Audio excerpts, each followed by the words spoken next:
Everton and I'm an aeromodeller and an engineer. Join me on a fascinating journey where I show you some of the techniques used in scale aeromodelling. Hello again modelers, and welcome back to the workshop. Today we're going to be looking at the torque rod for rudder actuation. It's all done via closed loop, so we've got a control horn to fit on the top of a torque rod, and there was a bit of umming and ahhing and thought to try and decide how to do this, and this is why I wanted to get so much of the tail end in place so that these little hidden gotchas didn't get you. So we'll take a look at that. Then we'll look at running the plastic straw tubing from the rear to the mid section of the aircraft that's going to carry the lighting wire to the tail. I'm waiting for some 10mm paper straws so that I could do the forward section of the cabling tunnel, and as soon as that happens, that'll be in a future video. Also, I'll just quickly show you the tail wheel assembly with the spring mount. The shock absorbers arrived, but they weren't suitable, so I've made something. I didn't think it was going to work, so I didn't video it, but you can see you can see the completed item in the photographs. All right, hope you enjoy the video.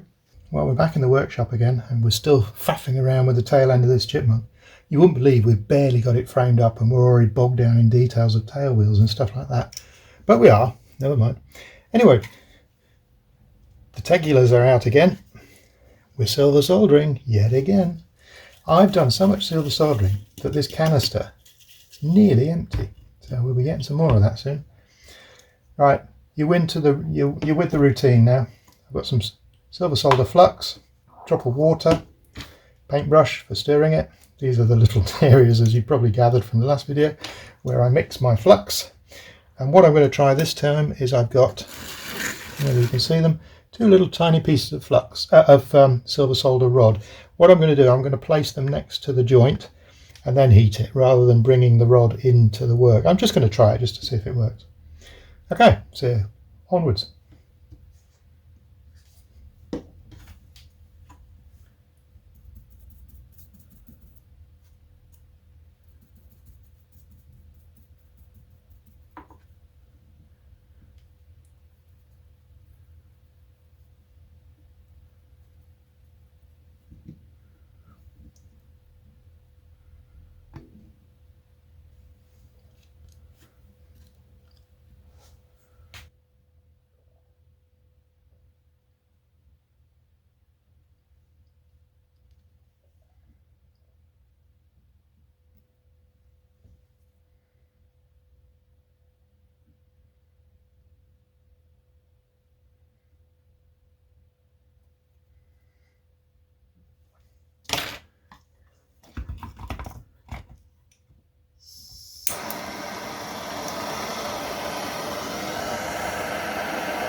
Wow, well that was pretty super cool, wasn't it? The beauty of doing it that way is you don't nudge the work with the rod when you push it in, and I wanted that to stay exactly centered. And as you can see, it just went, flowed straight in. That's a technical term, meaning it just flowed in. So you've probably already gathered what that was I was just soldering, but it's an arm onto a collet, and it's for steering the tail wheel. And the way the tail wheel is operated is via two push-pull lines operating from the rudder arm, which is also push-pull. Remember to take the grub screw out when you do any silver soldering to collets. You can weld them in. You don't ever want to do that. So that's that, like that. I'll show you the tail wheel as it is at the moment. Here it is at its sort of current state. and you can see I've put the wheels in the mill, and I've, well, actually in the lathe to do that channel that runs all the way around the outside. I don't know what its feature is, but it's on the full size. And there are also the 4 holes that are on the full side. And I'm going to black these and put black in and around those lines. In fact, I'll probably just cover it in black and then wipe it off, and it'll remain on the indentations. I don't know why, whether it's just dirty and it's oily, I don't know, but they are black. So that's what we'll do. This sits on this shaft like that and then gets tightened, but it won't sit right down there, which is where you'd think. I'm going to put it up here because the pull-pull lines with springs that go to the rudder pull-pull horn, the whole lot needs to flex with the suspension travel of this tailwheel bar. So I need to try and get this point close to the pivot point. So it'll probably end up about there.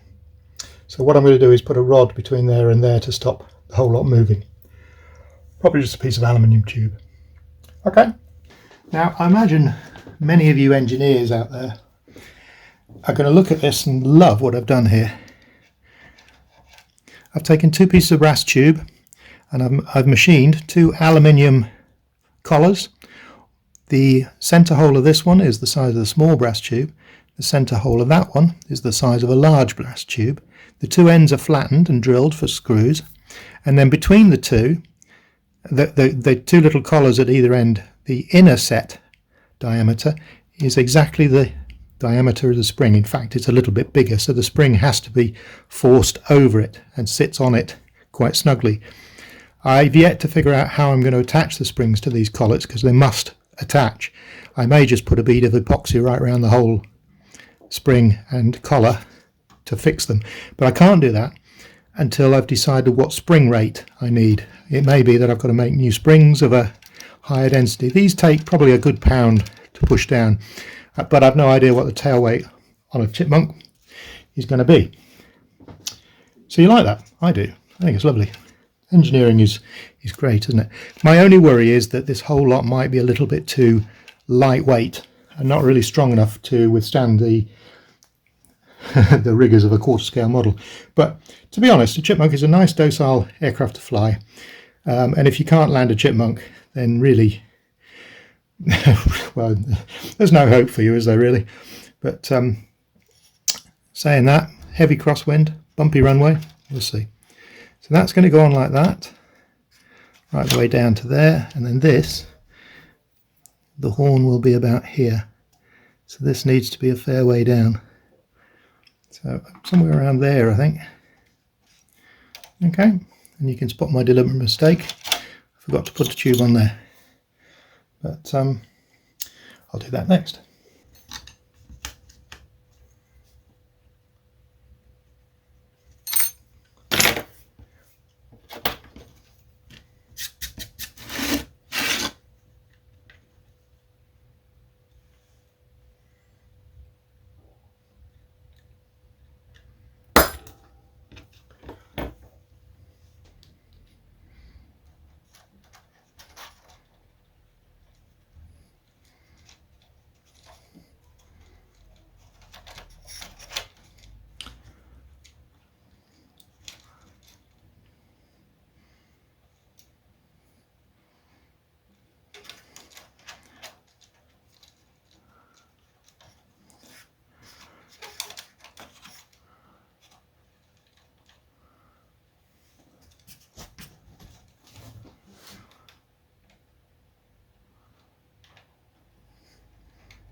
And there we go. So now the tail wheel can't drop off, and those lines are going to be at about the same height as the bell crank or the arms for the closed loop for the rudder. So as this goes up and down and it shortens those line lengths slightly, it'll still operate.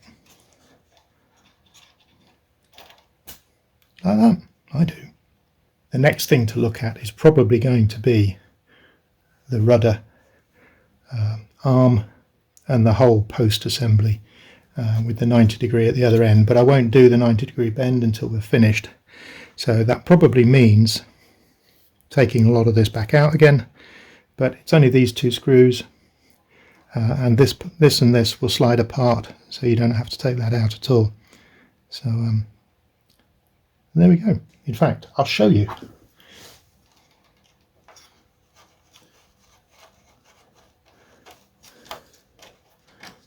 That comes out of there.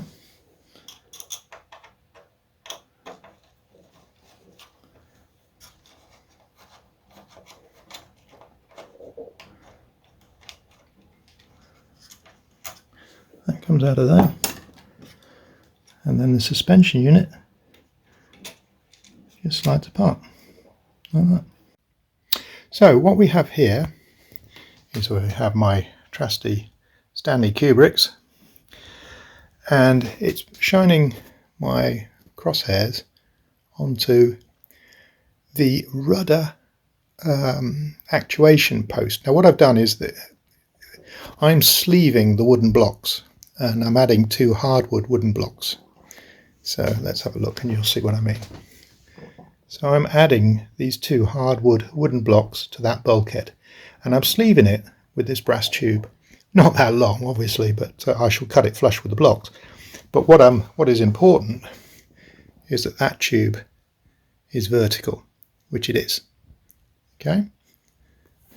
Of course, you're going to say, well, that's vertical, but what about the fuselage? Well, that too is vertical.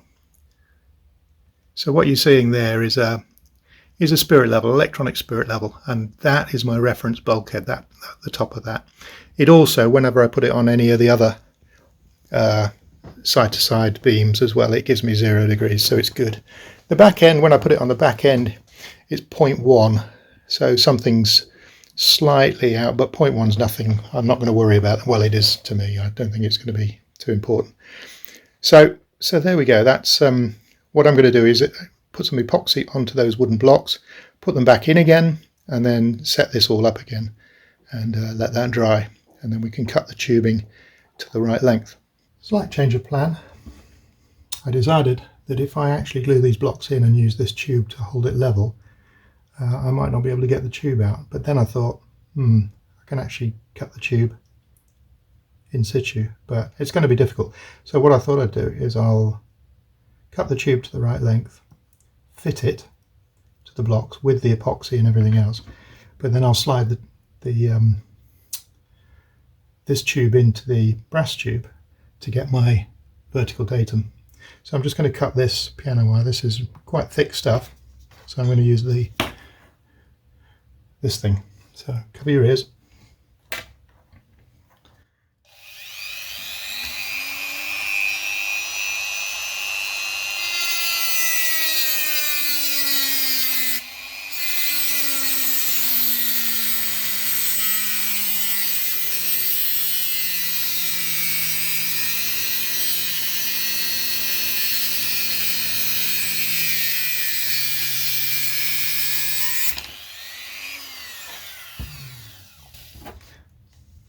By far the easiest way to cut very heavy duty piano wire is like that.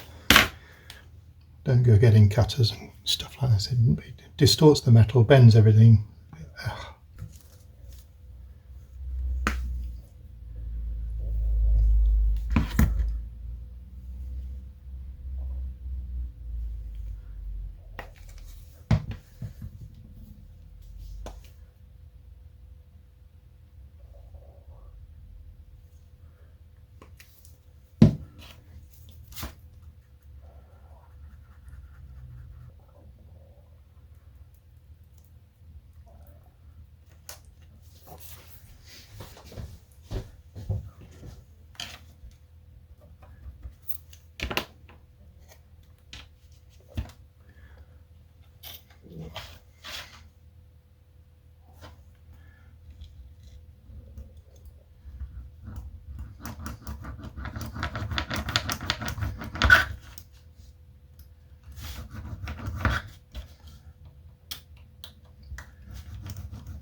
Okay, not sure if you can see this, but there's my red vertical line running right through the centre of the piano wire that will actually form the rudder torque tube. Quick check on the front end again. Let's if you've not seen one of these before, they're very good. It's just called a level box. I'm not sure what brand this one is. Doesn't really say. It's magnetic, which is also useful. So we'll turn it on. Of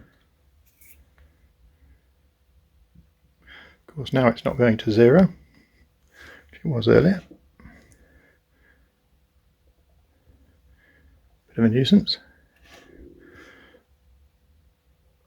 But 0.1 is pretty good anyway. Let's see what we got on the back end. Still pretty vertical.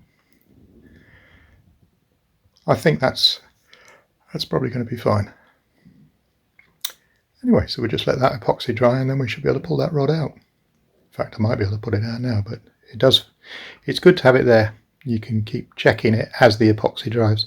I have had things that have sort of moved and sagged, or over time while it's been setting, and then you come back and you find it's not where it was. Wing dihedral braces are something that springs to mind. Anyway, there we go. Okay, so this is exactly why I wanted to do this whole area here before we went too far. This is one of the elevator push rods, and you can see it's rubbing on that bit there, so that just needs to be relieved. Okay, just a little bit, and that looks like it's going to be pretty central in the holes. Same will be on this side for the other elevator, so that's fine.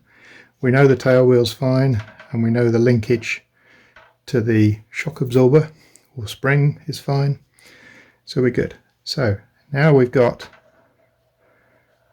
the rudder rod running right down through this. The fuselage is upside down. We've got the rudder post, or the steerage linkage, and you can see what the problem is. Firstly, the post is very close to that bulkhead, so that's the maximum amount of travel we can get, and that's with this very short arm. Now a short arm could possibly be okay, but I don't like it. A longer arm is much better. So what I'm thinking of doing, and I don't know whether it'll work, is I'm thinking of cutting a bit of carbon board about that size,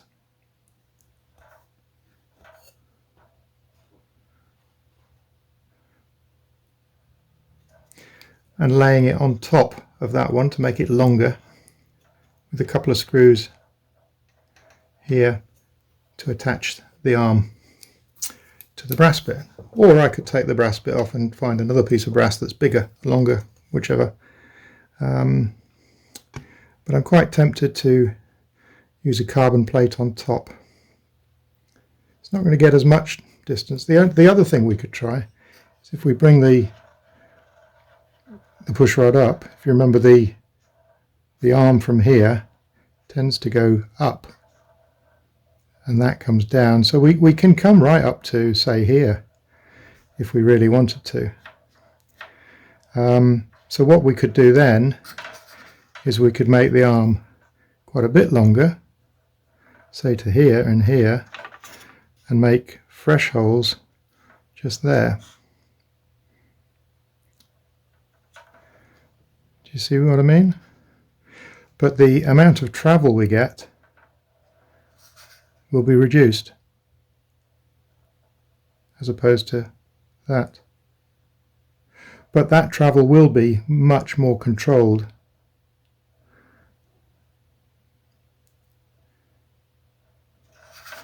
I don't want to take too much of this bulkhead away because the undercarriage, the tail wheel is mounted on it, so are the tailplane support braces, and the tailplane is all mounted in this area, so we've got to be careful. So there's a bit more thinking to do as to how to get around this. So you'll just have to leave it with me. I almost don't want to show you this solution, but it's all I've come up with. So as you can see, I ended up cutting 2 blooming holes just underneath the tail wheel bracket, and then the shaft has a spacer, and it can move like that. So I've got a lot of travel, or more than enough travel, and the cables will go through those rather large holes, through that central hole to the servo in the centre. You'll also see there's a small hole just inboard of the closed loop holes. These are the 2 holes that goes back to the springs, or they have springs. They go back to steer the tail wheel. So I think we're okay. The only worrying bit is that I've eaten away a lot of the material in this ply bulkhead near where this tail wheel bracket is. But this will all be sheeted in 1/8, so I don't think we've got a problem. The whole section is maybe a little bit weak and under-engineered, but I'm new to quarter scale, so we'll just have to see, won't we? It's not life or death.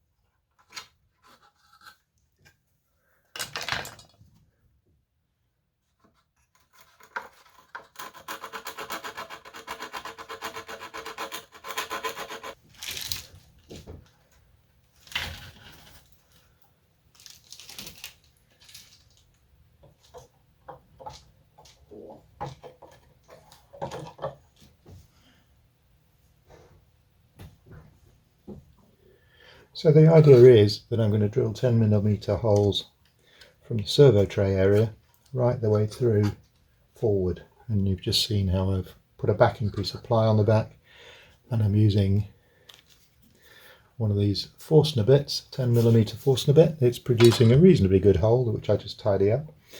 I'm using this piece of K&S tubing, 10mm tubing, just to give me an idea of the angles involved. So as you can see from this, it goes in from that one to that one reasonably well, and it goes to that one reasonably well, and I've just tried the wing tube to make sure I've got clearance underneath that. So the idea is the servo leads can come forward through this tubing, and I've got some 10mm paper straws on order which I'll link together, which will bring the servos, the 3 servos at the back, into this area which is underneath the seat, the front seat. So underneath the front seat I'm actually going to fit probably a Rex Assist jetty receiver, so that I can get to it by taking the seat out, same as the rear. I can get to the servos by taking the rear seat out. So then all the cables and everything from the receiver forward, throttle, power, that sort of stuff, will go through these tubings to the front. And I'm probably going to come out on the firewall and actually drill a 10mm hole in the firewall and come right out there. The reason I'm doing this is I want to be able to thread the cables through, should I have to replace one, without cutting all this open. It's all very well to run the wires through holes and then tie wrap them and stuff, but you can't get them out. That's it, they're in. So this way with tubes I can then pull cables out and in, using a metal rod or something as a feeder, and I can carry on that way, because I'm going to put some lighting in this model as well. So I need to run probably a normal size straw along the back to the tail for the light on the rear tail cone. Okay, so I'm going to continue drilling these holes out. So here I've just got some normal JR servo wire that I bought at some sort of auction. So it's on the, it's just a rather large length of the stuff. So always very handy. I like to make my own cables, as you've seen in the other videos.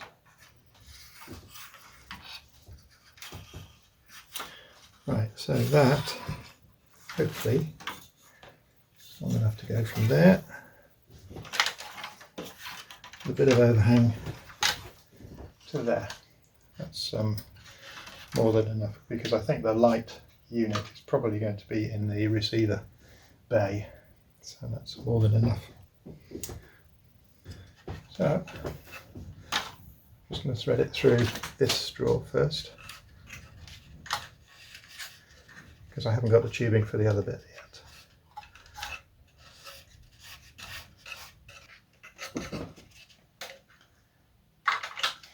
Should I need to run another cable, I can do so fairly easily. Well, it's snagging a little bit at the back there.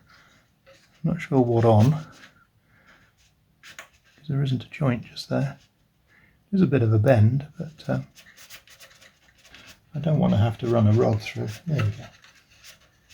But that's the other way you can do it, is you run some very thin piano wire through, which tends to be easier to route.